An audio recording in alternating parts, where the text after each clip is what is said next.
So welcome back sa panibagong edisyon ng Drive Talk with Aljay. Ngayong araw, ang papakita nating sasakyan ay yung pinapantasya nating mga mahilig sa kotse.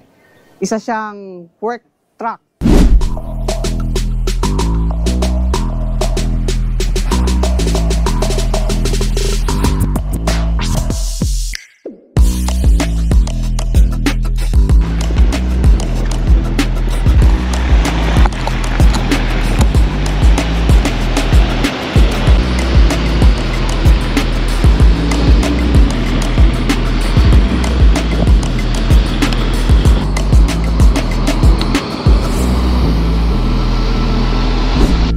Ngayon, ipapakilala ko sa inyo itong Ford Ranger Raptor. Ayan.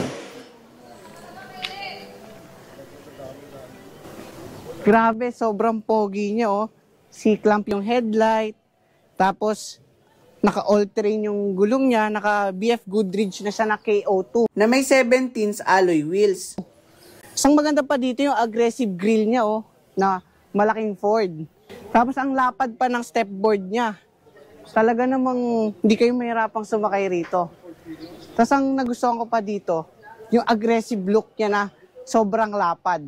Meron namang 6 na sensor itong Ford Ranger Raptor sa unahan. Ang skid plate naman ng Raptor is metal na, kaya hindi nyo na kailangan mag-upgrade. Sa ilalim naman ng plaka, makikita nyo yung radar. Ang purpose naman nito ay kapag may biglang tumawid, kusang pepreno yung sasakyan. At para na rin sa adaptive cruise control. Maganda rin ang suspension nito dahil naka-Fox 2.5 shock double wishbone with coil spring ang unahan nito. Ang likod naman ay naka-Fox 2.5 din na naka-coil spring with Watts linkage. Sa likod ng Raptor, meron naman itong 6 din na sensor kagaya ng sa unahan. Sa taillight naman ng Raptor, makikita nyo yung radar. Ang purpose naman nito ay para sa blind spot. Sa ilalim naman ng side mirror, merong camera doon. Ganon din sa unahan at sa likod para sa 360. Meron din itong hood vent at saka side vent para sa design. May tig-2 tow hook naman ito sa unahan at saka sa likod. Ngayon, silipin naman natin yung loob nitong Raptor. Tara, sama kayo.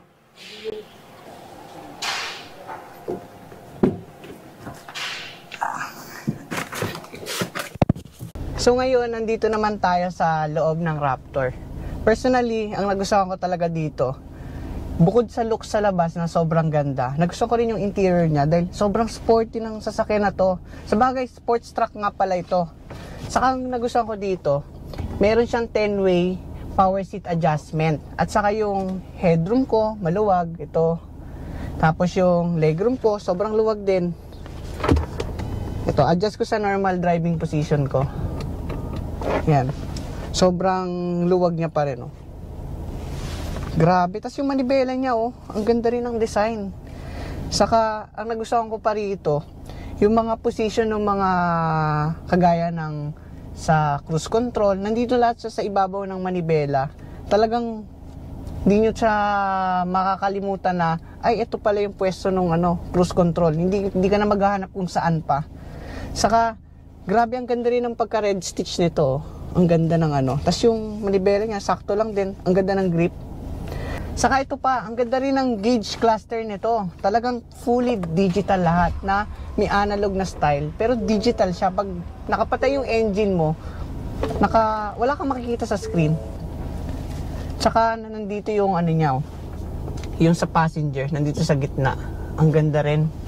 Tapos ito pa, yung map light niya, LED na rin, oh. Tapos ang ganda, oh, parang eroplano. Yung sa headroom niya, nandito yung kung gusto niyo maglagay ng auxiliary lights. Kasi di ba pa nag-off-road tayo, gusto natin mag-add-ons ng mga ilaw. Ito, meron kayong pagkakabitan ng switch na abang. Ayun, oh, ang dami. Tapos ang gusto ko pa rito, yung shift knob niya. Sobrang unique, ang liit lang, pero malapad, komportable yung kamay nyo. Tapos dagdag ko lang, meron siyang wireless charging dito.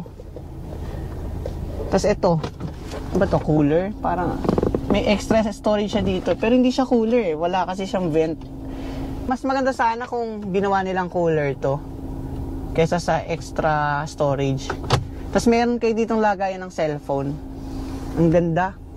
So ito pa, tinan niyo yung upuan. Ang ganda. May nakalagay na Raptor, tapos para siyang bucket seat. Tapos nandito naman yung 4x4 select nyo kung mag-switch kayo ng drive mode. Tapos meron din itong mga cup holders dito. Tapos ito naman yung head unit niya. Medyo nakakalito paano siya gamitin. Ang head unit ng Raptor ay may 12 inches portrait. Meron na rin pala siyang Android Auto at saka Apple CarPlay na wireless. Tapos ito naman yung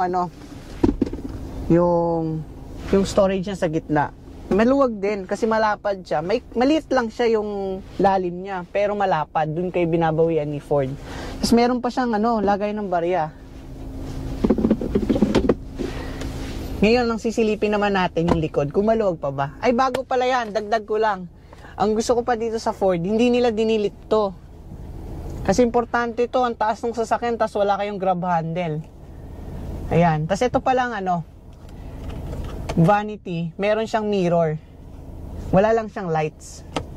Ganon din sa kabila, meron din mirror pero wala ring lights. Yun lang, sana Ford, lagyan nyo ng ilaw. Mas maganda sana. Dagdag ko lang yung Raptor, meron siyang lagayan ng fries. Plus meron din siyang mga saksakan ng USB katabi ng wireless charging. Maganda rin ang scuff plate ni Raptor dahil may nakalagay siyang Ford Performance. Ang advantage naman nitong Raptor, meron siyang active noise control. Ang purpose naman nito ay para hindi mo marinig yung wind noise sa labas. Dagdag ko lang yung maganda pa rito, yung climate control niya is dual din. Pwedeng makontrol ng passenger niyo yung aircon niya. Kung gusto niya mas malamig, yung driver gusto yung mas mainit, pwede yun. Yun yung advantage dito sa Raptor. So ngayon, nandito naman tayo sa likod ng Ford Raptor. Ang nagustuhan ko rito, ang luwag talaga niya kahit nasa likod ka. Ayan sobrang luwag Halos isang buong kamay ko. Ang height ko nga pala is 5'6". Tapos yung headroom ko, medyo maluwag pa din naman. Pero halos ganito Siguro kung ang height mo mga 6+, medyo malapit ka na rin dito sa headroom. Sabagay, naman to pick up. Saka ito pa maganda rin yung style ng upuan niya. May red stitch kasi sporty tayo dito. Saka ito, pag binaba, may tamang paghila yun sa taas. Hinihila siya pataas para mababa nyo. Kasi kung hihilahin nyo dito, di nyo siya mabababa.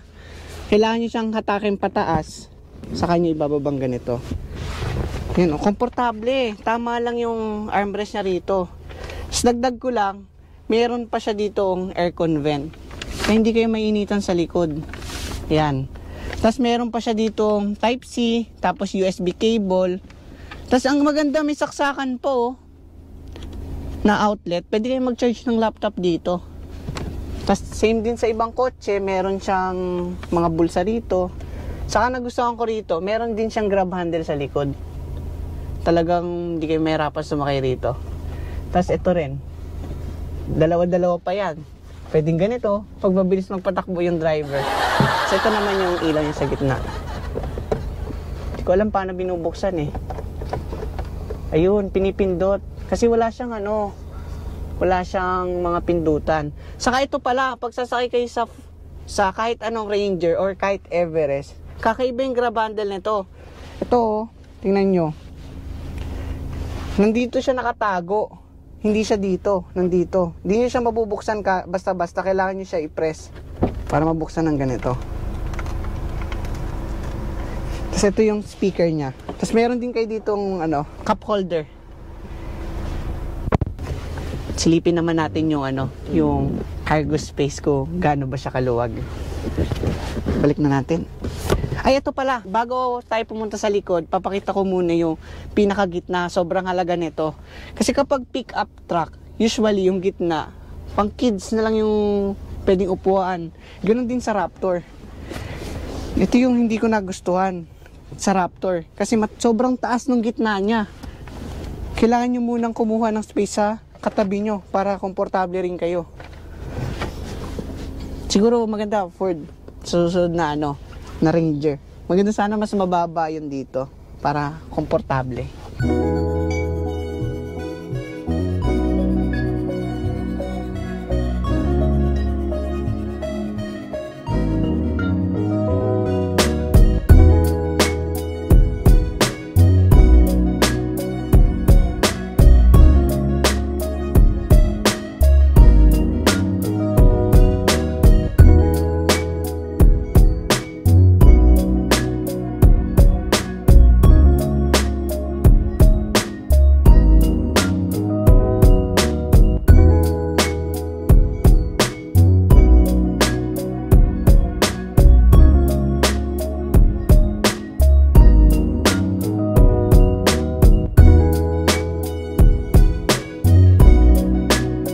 space. Papakilala ko muna sa inyo si Sir Anthony.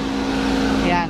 Siya yung nag-assist sa atin dito sa Ford Cavite. Sobrang asikaso niya. Saka kung gusto nyo bumili ng kahit anong Ford unit, Territory man yan, Everest, Ranger, kontakin nyo lang si Sir sa contact number. 0966-330-132. Meron po ba kayo, Sir, na FB page para kung sakaling ano po? Yun din, Anthony Buenavides po. Opo. At Yun. Ford Cavite yun. Eto, click nyo na lang dito sa may baba. Yung ano ni Sir Anthony. Pero bago yan, tanan natin yung likod. Bali sir, tanong ko lang no. Napansin ko kasi na wala siyang step board no. Opo. So ano po ba yung bakit kaya tinanggal no? Explanation sir ng Ford Philippines dyan kasi performance truck kasi to. Kaya hindi siya nilagyan ng side step board kasi hindi siya talaga designed for loading. Kumbaga performance truck yun. Yun yung explanation ni Ford Philippines. Ito, susubukan natin kung gaano kaluwag to. Ako mismo sasakay dito sa ano. Basta maximum weight ng load natin hanggang 700 kilos. Ayun lang. Ang pinagkaiba nito sa other pickup trucks, 1.2. yung ibang pickup truck is 1 ton, ito is 700 kilos. Pero malaki na yon kasi di naman natin sinasagad yung 1 ton sa pickup eh. Nagustuhan ko maluwag yung ano, maliliit yung tambol niya. Tambol ba tawag dito? Para sa wheel scoop. Saka ito pa, pakita ko lang sa inyo, ang maganda dito sa Raptor, siya lang yung pickup truck na merong outlet dito. You know, pwede nyo siyang Adapter tsaka 220. adapter saka isang 220 volts. Pwede kayo mag-charge dito ng laptop oh. More on gadgets lang talaga. Ayun, gadgets lang daw yung ano. Ilaw, pang camping equipment, basta hindi pwede mga heating element. Ayun lang. Pero okay na rin to, malaking bagay na rin to. Wala lang siyang ano, sports bar. Hindi nyo naman kasi kailangan masyado ng sports bar dito eh. Saka ano, ang dami niya ring ano, tow hook. To, may pagtatalian kayo. Maganda sana natutupi ito, no? Para medyo malinis tignan. Pero okay lang, maganda naman yung ano niya eh. Para siyang naka powder coat. Tapos ang ganda rin ng ano niya oh. May plastic element pa siya dito para pag kinargahan nyo. Iba kasing pick up, walang cover dito. Bare lang. Prone siya sa gasgas. Unlike dito, meron siyang plastic trim. Tsaka hindi lang plastic trim to, may mga purpose tong mga itong cover na to pang mga pang sa mga gawain na pang carpentry yan ito. Ito. May purpose yan. Tsaka to, may purpose to. Ito sa mga clamp ginagamit sa mga pang carpentry. Ang galing, ang ganda. Tapos meron yan sir dito, takip dyan roller, may roller dito. Yan. Ayaw nga no. Ang galing. Talagang may purpose yan. Ford, pinag-isipan nyo yung design nito ah. May roller yan. Siya yung kakaiba. Tapos yung kung nakikita nyo, ito mga yung Hulman na yan, may purpose din yan. For example, may gamit kayo na gusto nyo i-stay na hindi gumagalaw, lalagyan nyo na parang sukat na kahoy yan na nakadugtong doon para panglakyan. Kaya pati ito mga to, panglakyan para pampaigpit. Hindi lang basta-basta ginawa yan na pang ano, may purpose yan. Hindi pala siya basta design lang, no? Ganda. Luwag pa ng likod niya, no? Malapad eh. Pero papakita ko sa inyo, may guest tayo. Pasasakay natin dito sa ano, sa Raptor. Sakay ka sa ano? Saan? Dito. Sa likod. Dito sa bed. Ito. Okay lang? Oo, sige para masukat natin. Okay lang? Ano, matibay yan? Matibay yan, ano? Natatakot. 700 kilos na tayo. Yan. Sige, doon ka pa, sagad mo ka. Huwag ka na umupo doon ha. Huwag ka magiging dyan sit basa. Alam ko. Ayan. Ayan, oh. Yan, sukatan natin pag ano, pagdating sa truck. Kung mapapansin nyo, yung likod ng Raptor, wala siyang susian para sa tailgate. Kasi ang purpose niyan, kapag in-unlock mo yung sasakyan, nakabukas na rin yung likod. So, bago ang lahat, papakita ko lang sa inyo na meron din itong tailgate assist. Kaya magaan din yung tailgate niya. Silipin naman natin yung ano, engine nito.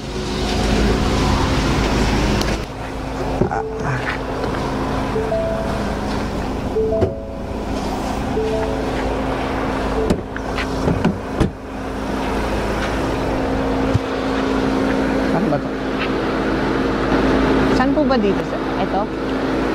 Sa baba. Ang downside lang dito kay Ranger, wala siyang hood dampers. Kaya mabigat siya buksan. Bale, ang makina nito is 2-liter bi-turbo 10-speed automatic transmission. Meron siyang 210 horsepower with 500 Newton meter of torque. Ito yung sa ano niya. One of the advantage ng Ford Ranger natin is yung air vents niya nasa upper position para doon sa water wading depth na baha. Ganun siya kataas kasi ito nasa taas na siya. Galing! Computer box na wala na dito sa loob, nandun na sa pinaka-dashboard. Para nga pagdating sa water wading, malalim yung pwede niyang ilusong. Pala siya. Sobrang pinag-isipan niyo talaga pagdating sa river crossing. Kahit di ka na pala maglagay dito ng Snorkel. Snorkel. Taas ang hirap dito. Halimbawa, check ka ng langis. Pag medyo maliit kayo, wala may upuan Ano to sir, may ilaw? Wala. Wala. Ang advantage naman ng mga bagong Ford vehicles, meron silang features na automatic nagte-turn off yung sasakyan. Lalo na kapag matagal kang naka-idle.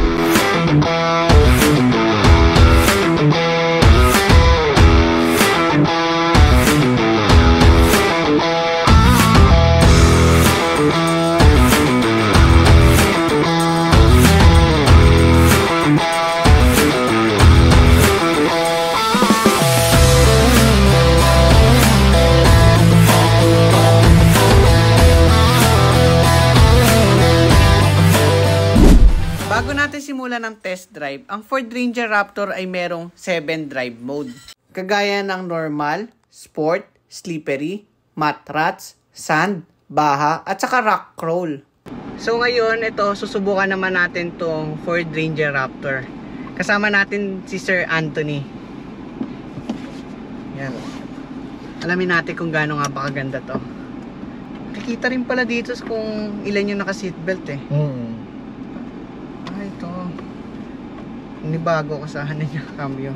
Mas naka-automatic siya na parking brake yan. Grabe, ang ganda pala nito, no?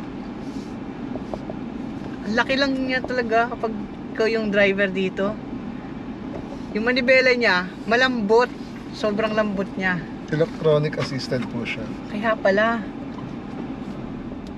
Saan po ba sir dito? So off-road muna tayo. Ito, susubukan natin yung off-road. Ayan. Alamin natin yung fox suspension. Bihira sa pick-up yung may fox suspension dito sa atin sa Pilipinas Hindi maramdaman yung lubak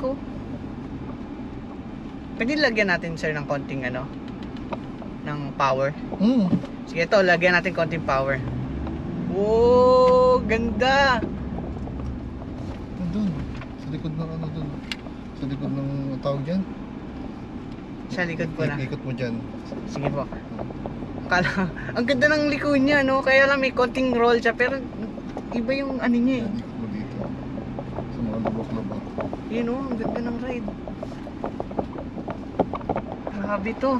Ang ganda. Hindi ko talaga masyadong maramdaman yung lubak. Para ka lang dinuduyan ng sasakyan. Ganon kaganda yung suspension nito. Para siyang ka-level ng mga luxury car na sedan. Lagyan natin konting power.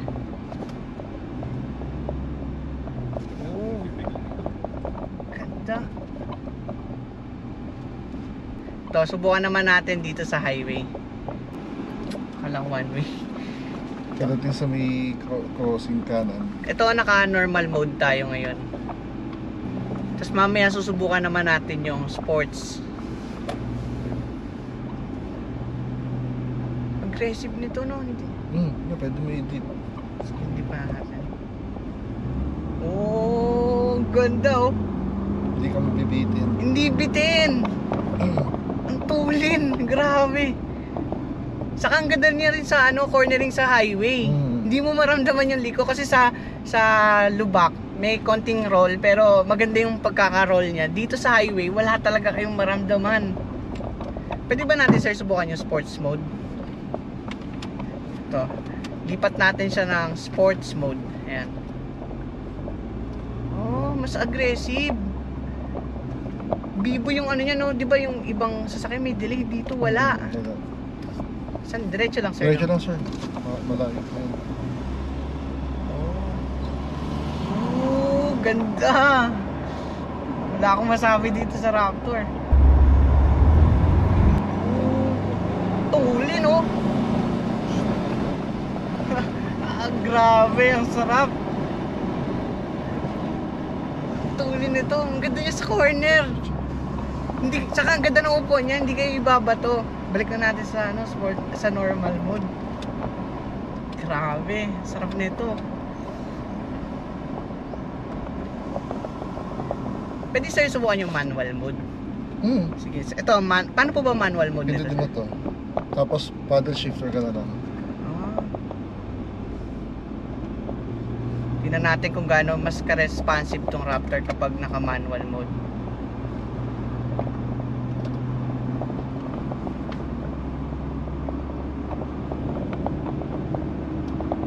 Ang ganda.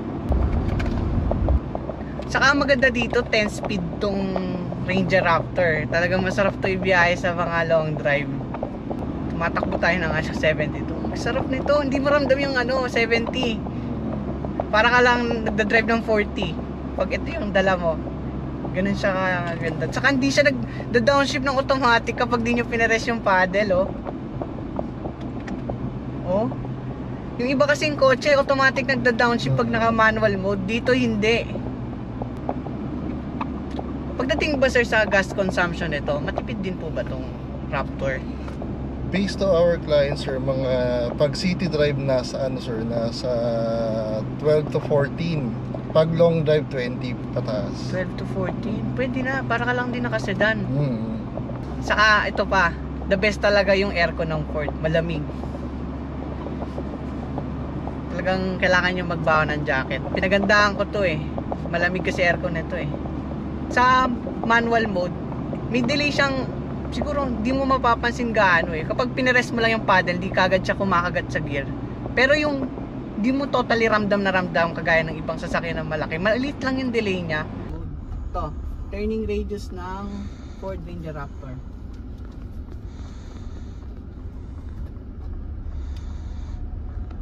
Parang ano? Abot. Malaki. Kasha. But sa labas mukha siyang maliit, pero sa loob malaki. So ngayon ipapakita sa atin ni Sir Anthony yung sa automatic parking assist niya. Ayan. Scanning na siya. Nag-i-scan, ang galing.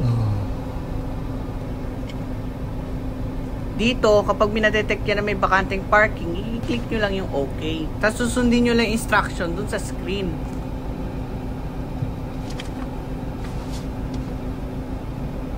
Ang galing. Tapos yung kotse na bahalang mag-park. Ang gagawin nyo na lang is mag-aalalay sa brakes.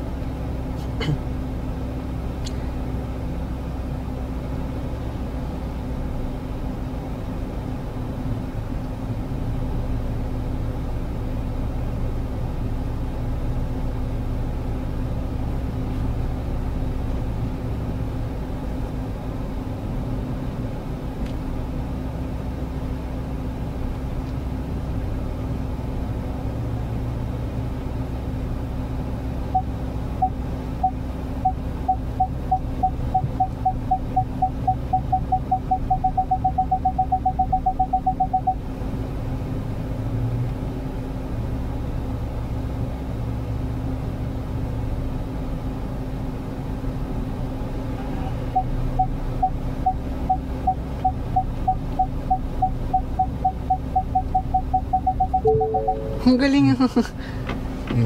Tapos siya na rin magbabalik. Ang galing siya na rin mapapalik nito. Sobrang useful nito.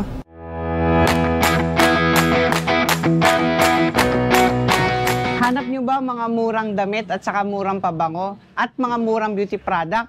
Tara na, meron kami niyan dito sa Anjay Clothing. Tara!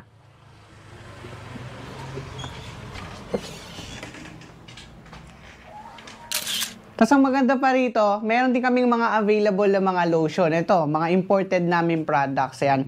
May Jergens, may Dove, may Nivea. Itong Nivea namin is body wash. Tapos meron din kami mga Avon lotion. Plus, meron din kami mga sabong panglaba. Saka meron din kaming mga pre-love na damit. Murang-mura lang din. Ayan. Tapos meron din kami mga original na Bath and Body Works na pabango. Galing naman itong Canada. Ayan. At syempre, hindi makukumpleto kung wala tayong mga bags. Ayan. May available kaming bags. May pambata rin. Meron din kami dito available na mga basketball jersey. Meron din kaming mga available na mga dress. Ayan. Murang-mura lang din ito. Ito namang dress namin is galing din ng Canada. At meron din kami mga pambata na damit. Ito naman. Tapos ang maganda pa rito, meron din kaming mga available na mga panglinis sa bahay. Meron kaming panglinis ng CR, meron kaming liquid detergent, at dagdag ko lang, meron din kaming mga paninda na mga sombrero. At ang maganda rito, reversible hat siya. Pag nanawa ka sa yellow, pwede mo siyang gawing black.